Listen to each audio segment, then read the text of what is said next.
Hello, Fear Hippie Heroes here, and today we are going to see what appears on my YouTube recommendation. We're going to be watching a video by WhosImmortal talking about is Battlefield 6 actually good? Honest review and impressions. And I'm particularly interested in this video because I was not able to run Battlefield 6, unfortunately. So we're going to hop into things and see what he has to say.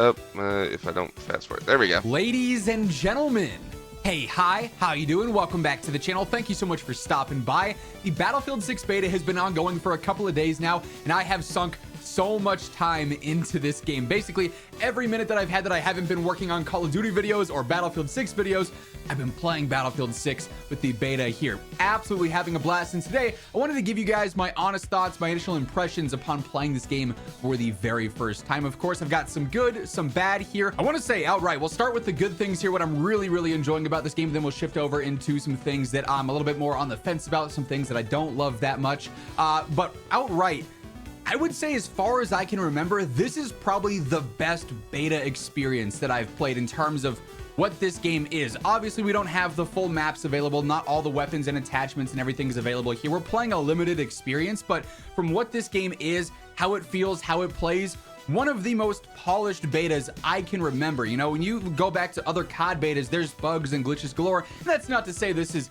bug or glitch free. There are several.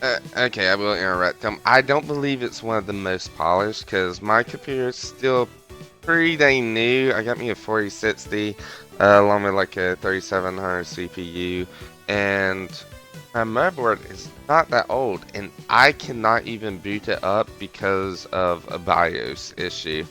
Not exactly sure what it is, but I'm saying it can be a lot more optimized and a lot better.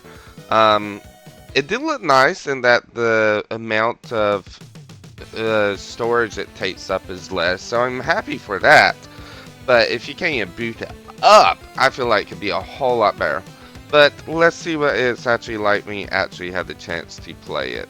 Of them that I've run into, most of them are more funny than they are game breaking, quite honestly. But this game it feels finished. It feels polished in a lot of ways here, which is really interesting to note because of the things that they've already talked about on social media, things that they're going to update, change, or fix for the future. There's a lot of things that are still a work in progress in this game that already feel really solid. So I'm excited to see how those evolve. But this overall beta experience for me has felt phenomenal. I'm not running into crashing issues, performance issues, anything like that. I will say, when I sit on the menus of this game, I've got a 5090 in this PC.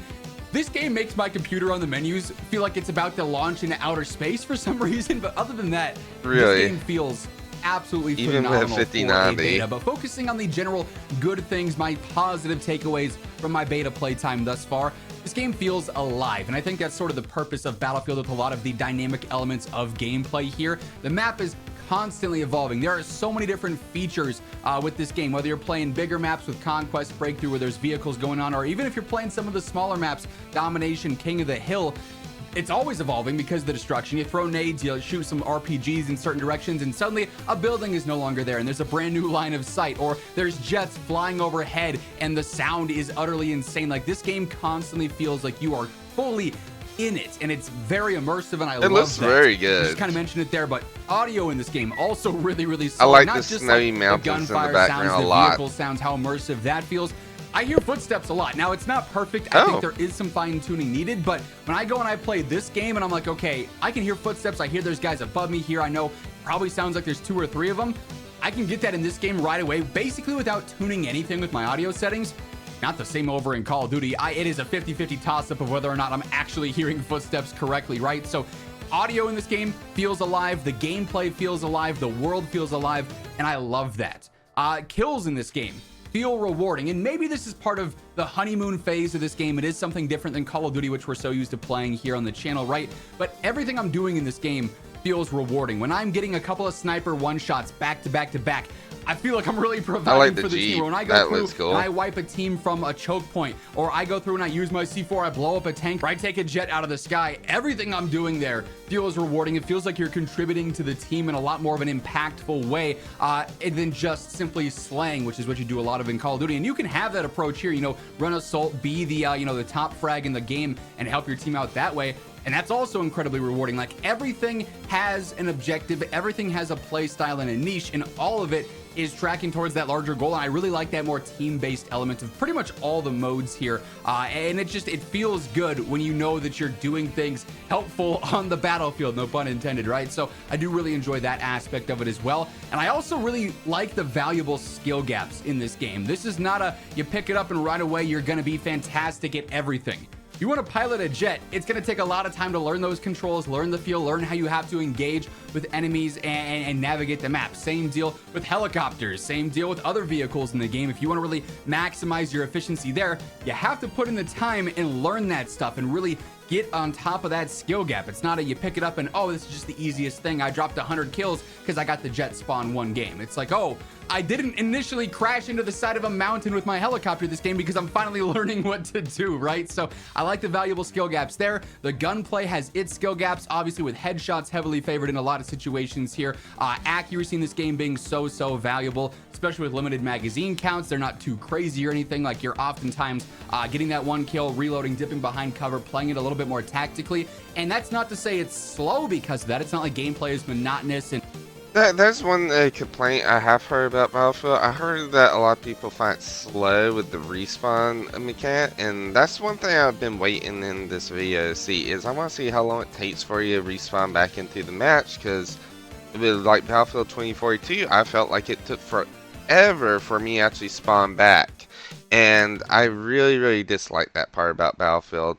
Given I only started playing Battlefield at 2042, that was I think I played like Battlefield 3 or 4, and then 2042 was released and I played 2042. But I have limited experience with Battlefield before 2042, and I actually did enjoy 2042. I mainly got into it like a year after, and I didn't really notice too many bugs. I noticed it took a lot of storage, which I wasn't happy with, and I noticed because of my CPU, I believe, I was spawning into mounts a lot slower than other people. I didn't care for that, but other than that, everything was smooth, everything played well, had good variety, and I didn't like the grinding mechanics of having to get a bunch of kills to earn all your gear, but it still was enjoyable. I still have fun with it, but I want to see like what the respawns are, and this video so far I don't believe has really shown the respawn times, and that's the thing I'm most interested in. It's crawling along. This game is chaos, especially if you're playing up and around the objectives. It really scratches all the itches, I think, is the best way to put it. Like, this game is hitting on all these things for melee that are to me captivating about gameplay in an FPS. So I have to give credit where credit is due. This is probably the best Battlefield experience that I've played in a long time, and one of the better FPS experiences I've played in quite some time as well. But it's not all like the sunshine dragging of and the rainbows bodies here. There are some things that I want to give my feedback on that are not my favorite, some things that I haven't enjoyed thus far, although it is much more difficult to compile a list of things I genuinely am not thrilled with this game, which is a good thing, but also the point of a beta is to get that feedback, to get those things tweaked and adjusted and maybe change things based on that stuff. So I want to get this out there, you know, as much as I can. And of course, if you guys enjoy the video, you want to shine more light on it, get more attention on some of these topics, best way to do so is by dropping a like on it. Really does help share the video and grow the channel. Also, if you're new here, the support on the Battlefield content so far has been absolutely insane. I really do appreciate all you guys checking out the Call of Duty stuff and the Battlefield stuff each and every single day. And if you want to help get us one step closer to hitting 1 million, be sure to hit that subscribe. And good news is that they've already mentioned that some of the settings stuff are works in progress. They're going to be fine-tuning it more, making it easier to navigate and fine-tune certain settings and tweak things here and there, which is solid there. But the menu is a little bit buggy, like you're trying to go in and out of certain advanced settings and it's kicking you all the way back to accessibility. Then you have to go through and find the thing again, and then when you actually tweak it, it's a little bit weird. So I think the settings navigation, the settings UI could be improved a little bit there, just to make it easier to go through and I know exactly what you're looking for and get there seamlessly. I think some work needs to be done there. And that also sort of segues Paul Blart Mall Cop style into the general UI. I'm not a huge fan of. We got this very horizontal UI across the menu, the gunsmith, everything like that. I'm not a huge fan of the horizontal stuff. Games have been doing this more and more. It's just not for me. I prefer the vertical look, and that seems to be like the general sentiment. I've actually seen that as a con in a lot of places so far. So luckily, I don't think I'm like the only one upset about the menus and the way way that they're displayed there. That's a small thing, though. Quite frankly, both of these things so far are very minuscule in comparison to what... Is he talking about like the bottom right section, I wonder? I would say I do like it when it's just that cross, and that kind of cross I feel like has helped out Battlefield menus quite a bit, especially once I learn how to swap out my attachments, do that type of stuff. One issue I've really had with Battlefield games, especially like 2042, is just mapping my controls. And no matter what I did, it seemed like none of my controls would go exactly where I wanted them. And it seemed like I didn't even have enough buttons on my entire keyboard to make it work comfortably. I'm not big into using a controller for FPS games, but I may need to start doing that with Battlefield games. Even though, like, I have me a mouse, and y'all can't really see my mouse too well. Give me a second. There we go. My mouse, it has lots of different buttons on it, and I feel like even with that, I was running out of places to place all my buttons.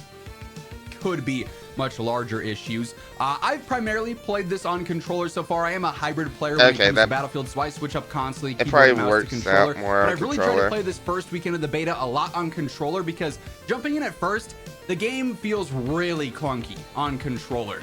The movement, the responsiveness, everything just kind of feels weird. Your aim can feel very floaty, or at the same time very stiff. It's a little bit odd, right? So I do think controller input needs some more fine tuning. You know, maybe it's just because PC controller support's also a little bit weird, like with Steam and everything going on there. And I know other Battlefield games oftentimes are a little bit finicky when it comes to what controller you're using, whether it's an Xbox One or a PS5 Reflex like what I use. So I do think some more needs to be put into that just to make it feel a little bit smoother. I don't think we need to, you know, crank up aim assist or do anything like that. I'm more so talking about the responsiveness and the fluidity of controller input. Yeah, I hate aim assist. A little bit off there. I've fine-tuned a lot, and I feel much more confident in what I'm doing on controller now than I did on the first day of early access, but there are still situations where things just feel a little bit off, and it's hard to pinpoint why exactly. I just hope it's something they maybe investigate a little bit more from you know, the top down there, if you will. Maybe this is just me, and maybe it's sometimes the teammates that I have, but I feel like there are some ammo struggles. Obviously, when you run an assault and you got the double primaries on, you're going to limit your ammo to begin with, but there's a lot of situations where I just constantly run out of ammo, and this could just be, like I said, those situations, those one-off matches where I don't have many teammates dropping resupplies. There are some people in this game that probably are not direct. See, I don't mind that. I like having ammo be more sparingly. The amount of times I've had a medic run right over me for no reason without resin me, or someone, you know, not drop ammo or utilize that to its fullest extent. It's a little bit frustrating there. People definitely, I think, you know, that are trying out the game for the first time probably are not fully invested in the roles of each class. They're more so just looking to get into gunplay. Maybe a lot of Call of Duty players shifting over are a little bit more focused on that, but yeah, there's probably a lot of Call of Duty players shifting over. Times, regardless of which different weapon class I was using, whether it was rifles, carbines, SMGs, snipers, there were situations where it's like, man, I'm already out of ammo. I've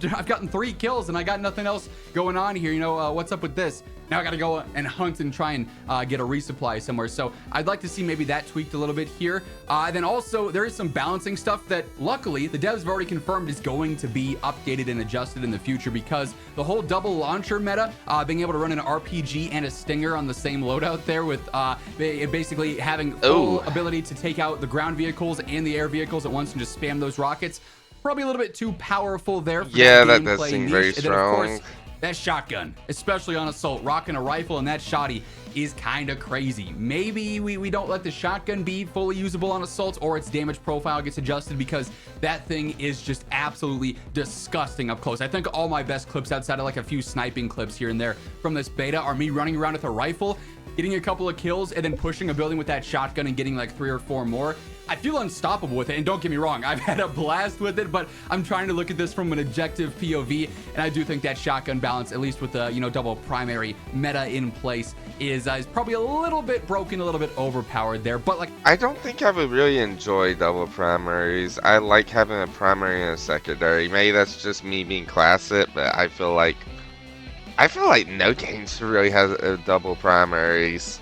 like I said, the devs have already confirmed they're looking into that double launcher meta. They're looking into that shotgun balance as well. So what I do love is that a lot of my concerns here, a lot of my cons for this beta so far have actually been things that the devs have also mentioned. Hey, yeah, we're looking into this more, or we have confirmed updates and changes coming to this in the future. So that's fantastic news there. And really, there's far more, in my opinion, positive takeaways from this beta. One last thing above all that I wanted to mention is that the best part about this beta, in my opinion, because I'm just a fan of FPS games, and obviously you guys know me, Call of Duty here forever, now branching out a little bit more into Battlefield, this puts a lot of pressure on Call of Duty. We're already seeing it. Immediately after Battlefield does all their anti-cheat announcements, Call of Duty follows up and is like, oh, we're doing that too, guys. We're doing it too. Just not right now. We'll do it in a couple of months, right? This is going to put pressure on COD. I don't think it's going to kill COD. I don't think any game's going to do that but COD. I've said that a billion times. Probably say it a billion more. But it's going to poach players. I've seen so many comments on my content already saying, I don't know if I'm for Black Ops 7 this year. I might just buy this. I'm having a good time on the beta. Or I might just wait for the free Battle Royale. Black Ops wasn't good since Black Ops like 3. It feels more rewarding. So there will be pressure on Call of Duty. I hope that Call of Duty responds accordingly, because when they do, that means Battlefield also has to respond again, and it's just cat and mouse of each of these games having to become better to one up the other, and that's good for us. I want those better games as a result of that, so I think that's really good. That's a solid takeaway from all of this as well. But yeah, I'm loving Battlefield 6. I hope that translates to the content, because it's been a ton of fun to play this game so far. I'm a little bit bummed we've only got one weekend left, because I'm not going to know what to do after this until this game fully launches in October, right? But hey, that's going to wrap things up for this one. If you guys enjoyed the video, a like rating is always a... Yeah. I wish I was actually playing it to give y'all a better, like, take of it. It looks fun. It is one of the biggest open betas. I think the open beta for Battlefield 6 has actually officially beat Call of Duty 6's all-time high. So that's very, very good. I'm very happy for that. Because I have not been enjoying Call of Duty at all due to a lot of the issues they have been having. And this looks really fun. I will say, like, they gotta fix the boot issues. They gotta make the performance. The EA launcher just is terrible to begin with. I'm probably gonna have to upgrade my whole PC just to make it run on my computer. I am happy they were able to launch that open beta, and I think that open beta has been going very well. And I will probably, once my friends start playing it, I'll probably start playing it as well. Although I would prefer to wait a little bit longer till it actually goes on sale a little bit, because that for $70, that's a high price for just playing Battlefield. And when I can still get a lot of value out of playing the older Battlefield games if I want. But anyways, I hope y'all have a great and wonderful day, and I will see y'all around. Bye bye.